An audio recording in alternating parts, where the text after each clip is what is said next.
answer a video that I saw that caught my eye.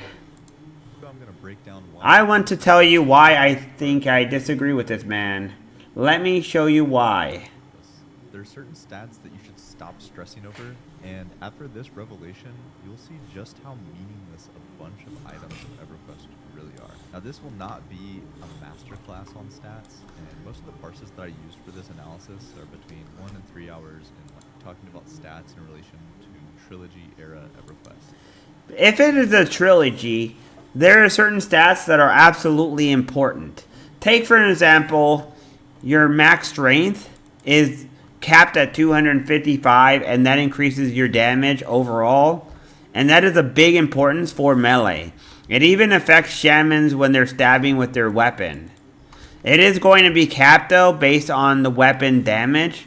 So you will have to get a better weapon, and even that itself will be capped. So thus you will probably never reach a certain point that you'll be able to outdamage enemies to the point where you can one-shot them. But I digest. And only stats that impact or supposedly impact your offensive power or defensive power. So that's strength, stamina, agility, and dex. We're not going to talk. Strength, every stat has a use. Secondary. If you are a necromancer and you do not have stamina, you are playing it wrong. Every 100 stamina, let me show you guys. Hi there, Luffy. Welcome back. Hello there. Hi there, Raven. I am making a video that is teaching this one guy what he is saying, why it's wrong. But look right here. You see this stamina gauge? Every 100 stamina equals, or every 10 stamina equals 100 HP. When you reach it's true that when you reach a certain point, it'll be capped, and I am on P99, but I digress. If you do not have really high stamina, you are going to be extremely glassy. My Necro on P99 green has not very high stamina. He doesn't have a lot of natural HP either. If you do not have natural HP, you are going to die. You are not going to survive. You are going to die. You need to have a lot of HP to turn it into mana. That's what makes necromancers strong. The same thing for shamans. If you do not have health, you are a crappy shaman. And health is more important than straight up wisdom. Health is way more important than wisdom, because your natural highest wisdom gets turned into mana, sure, but your total health turns into mana. And then you cast Regen on yourself, and it goes back to health again. You are a essential mana battery for yourself. And if you do not have good health, you are not going to have a good mana battery effect. If you do not have good mana, you will not be able to last very long in casting either. You need good mana and you need good health. A necromancer with low health will not survive when charm kiting. A necromancer with low mana will not be doing well. These stats mean even more in vanilla EQ. Vanilla EQ does not have the kind of crazy shit that Light does. It does not have gear that has thousands of HP and thousands of mana. It does not have things like POTG or mana regeneration 10 or things like that. The gear is extremely severely limited.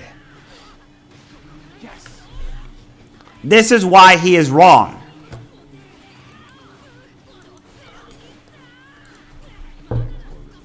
Alright, first up, the king of useless stats is agility.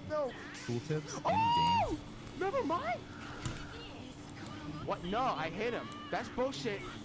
Agility has a minor effect, but agility is important nonetheless. He said that. If you do not have at least some armor, even a little bit has a minute effect. I'll admit I do not know the numbers. Yeah, I thought I hit him, but he hit me. Ow! Alright, I'm waiting. Sorry about this. So close, but geez. It's nice to see you, Luffy. Anyways, if you do not have if you don't have a lot of armor class and you get a little bit, even a little bit matters. It might not make a huge difference, but it does make a little bit of a difference in groups. Enemies that hit hard are still going to hit really, really hard. It's just that they're not going to have enormous effects like the way you do in single-player games because it's an MMO.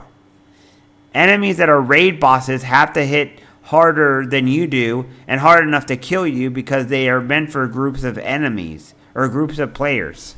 So if you do not have a vast amount of mana and a vast amount of healing, you are not going to survive.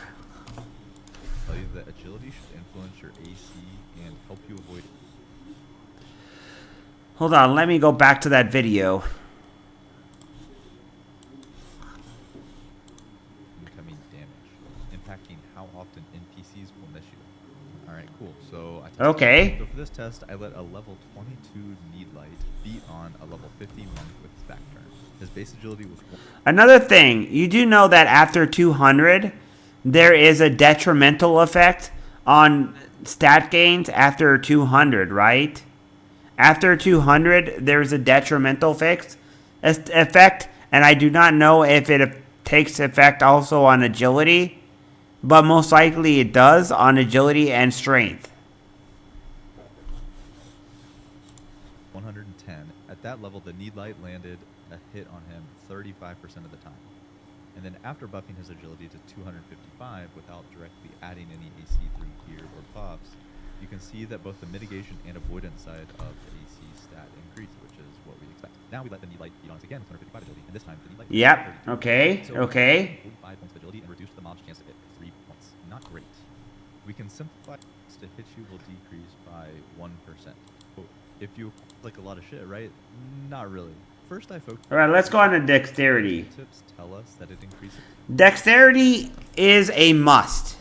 If you go from 50 dexterity to 150 dexterity, you are going to notice an amount of procs that you have on your warrior.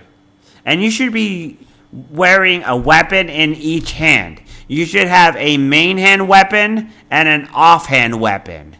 The offhand weapon has a 50% less chance of proc than the main one does. The main one has a 50% higher proc rate than the offhand does. So it doesn't proc as often, which is why you want your strongest proc in your main hand. But there is a noticeable difference in the amount of procs. There's two things that affect proc. There is the dexterity. There is the delay on the weapon, and your if you have haste on yourself. Because the more chances that you can proc, the more chances to proc itself. And then your dexterity, it does affect a noticeable amount of procs. If you go from 50 dexterity to 150, it will be noticeable. When I went to 130, it became noticeable. So you do want to have dexterity as a warrior, because otherwise you are not going to have aggro. And you also did not mention charisma. What about charisma? If you do not have any charisma as an enchanter, you are not going to be able to charm. Your charms will break non-stop. You have a much higher chance of breaking charms at low charisma under 150. You have a much higher chance that you have a random break that will screw you over. And charisma is important for bards and enchanters specifically. Necromancer charm spells are not affected by charisma. Only enchanters, druids as well. druids, enchanters, shamans who are charm kiting at 34. Anyone who can charm, essentially, other than Necro, is going to be affected by charisma. And if you don't have that charisma, you're going to have a lot more random breaks that'll happen in the worst moments. And you have a high chance of dying. I am trying my hardest to not be overly mean to you. Increases our chance to hit, increases our damage done with ranged attacks, crit rate, and the free. I don't notice an increased chance of hitting with my dexterity. I don't know. I did not pay attention. I would have to do the math on vanilla. Hey, Wolf, are you still there? Hey, Wolf? Yeah. Do you notice any difference in having higher dex hitting more often or no? And not missing, I mean.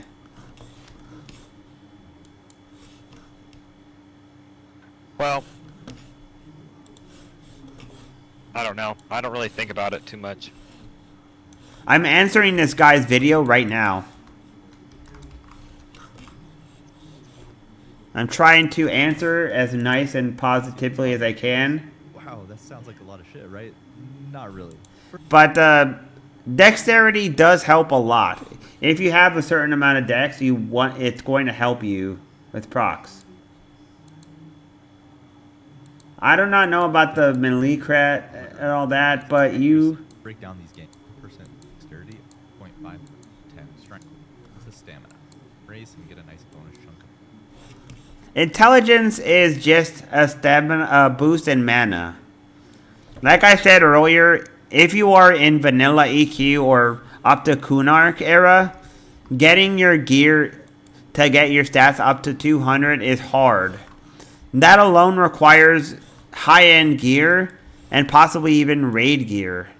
If you do not have this kind of stuff, it's noticeable.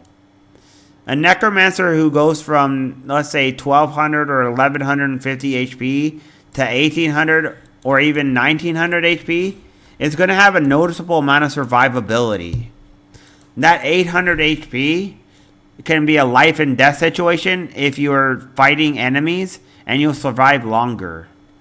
It'll also give you more room for Demi-Lich to function, because Demi-Lich drains 48 health per tick, and it gives you 35 mana.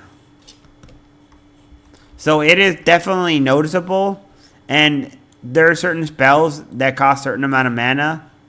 So if you have a spell that costs 200 mana, and you have 3,000 mana instead of 2,000 mana, well, that 200 mana means 1,000 mana more is 5 casts more of that spell. That's a big amount of spells. It may not seem massive to you, but it is noticeable. Any amount of help in a game like this, which is so difficult, is extremely noticeable, especially on P99. It is true, I will admit, that once you get to live EQ, stats are less important for certain classes, because, like, if you would choose a gnome as a warrior and you get a bunch of high-end gear from the bazaar or something, your stats are going to go through the roof and they're going to hit the cap. And once you hit the cap, it'll take AAs to get past that cap. And it is true that it doesn't matter as much what class you choose, but in P99 and in Classic, what race you choose and what class you choose matters dramatically. Certain classes have certain advantages that are humongous. They're very, very accentuated in vanilla, and P9 and Kunark, and in Velius. Like a shaman who starts as an ogre who starts as a shaman with that extra bonus in stamina and that extra strength is going to be able to solo better. And a shaman who, say, troll, is going to have a little bit of HP regen, and that's going to have a noticeable effect too. Plus, on top of that, a troll has high stamina. But I digress. I will say that I'm not totally disagreeing with you on everything, but there is a lot of misinformation that I think if the people take this advice, they're going to get killed. They are going to die because of stats. I am Retro. I am not all that mean. I'm not trying to be mean to them. I am out of here. I am going to relax. Farewell. Bye.